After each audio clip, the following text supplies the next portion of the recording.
Hi, my name is Jonathan Hicks. I'm back at the Dice Cup, and this evening I'm joined by James. And we've just finished playing Root.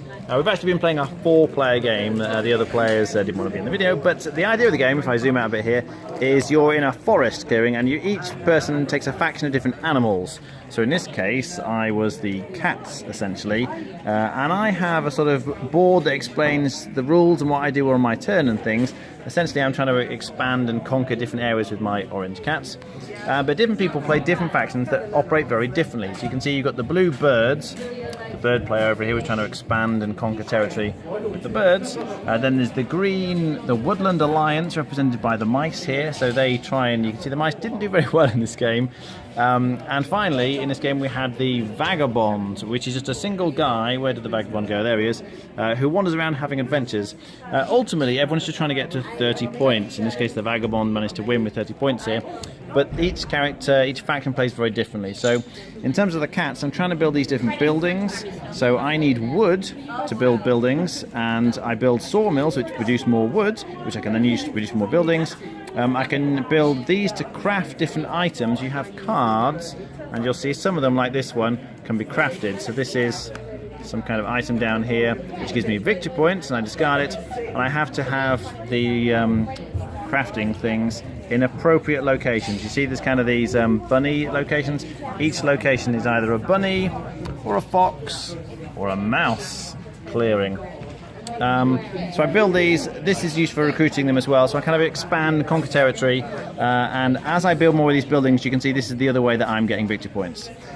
So if I just contrast that with the birds, and I'm actually going to come around and show you the birds because they play very differently.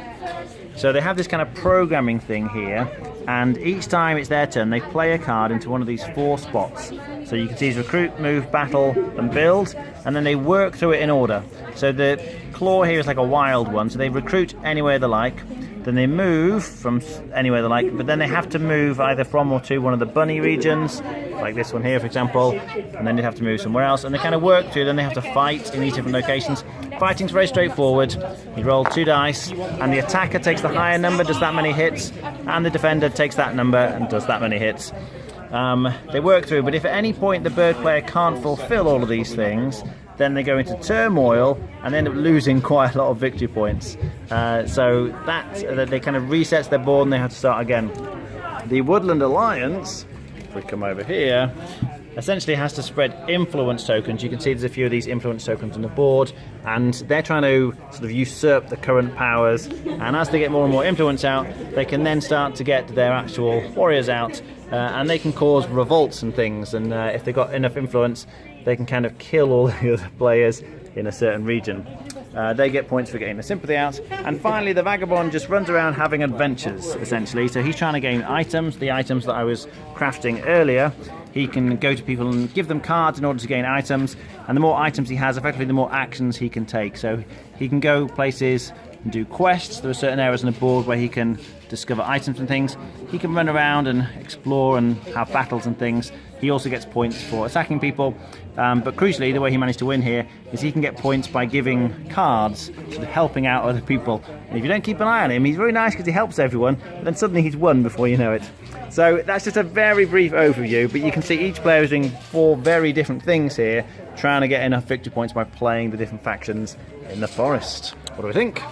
Well, I really like this game. You've got the asymmetry, which is really good, but then it's not too asymmetric. There's enough, so the fighting and the movement and stuff like that, that's all the same, and you're all trying to score victory points generally.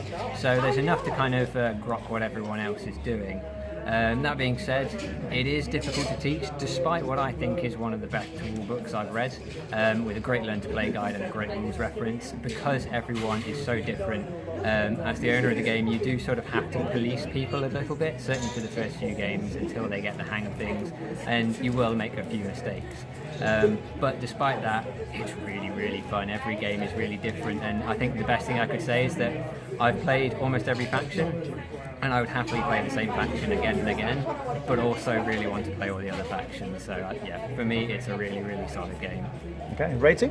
It's a difficult one at the minute. A solid 8 or 9, but it could creep up for me depending on if I can find a group to play it a lot. It's one of those games I think could really, really be up there as one of my favourites. So, okay. Yeah. All right. Yeah, I also really enjoyed it. It's natural to compare it with Vast, if you're familiar with that, which is a bit like the precursor to this one, which had some issues, although I like the idea of it. This solves many of the issues in Vast. It's definitely simpler in terms of the rules for each character, like faction. They're easier to get your head round. And the player aids on the boards are really clear as well. So when it's your turn, okay, I do this, I do this, I do this. Okay, that's great. I can see what I'm doing. So it's easier to teach. That being said, as James was saying, you do really need somebody who knows the rules very well. It'll make the game run much more smoothly. There's less downtime than Vast as well, which is nice. But I like the theme. I'm not so keen personally on the artwork. I think some people are going to like it. The funny eyes and all the animals look a bit strange to me. But the actual gameplay I really like. And there's some interesting win conditions. It's not necessarily just the first person to 30. There's a couple of cards we can give alternate win conditions, which is one of the things I went for this game, but I was just beaten out by the Vagabond this time. So I had a great time, really enjoy it. Love the variety of the different factions. As James says, I'd be keen to play all the different factions. I've tried a couple of them now, and they just play so differently. It's really nice to try the variety. Okay, I think I'd be on an 8 out of 10 personally for this one. All right, thanks for watching. That was Root.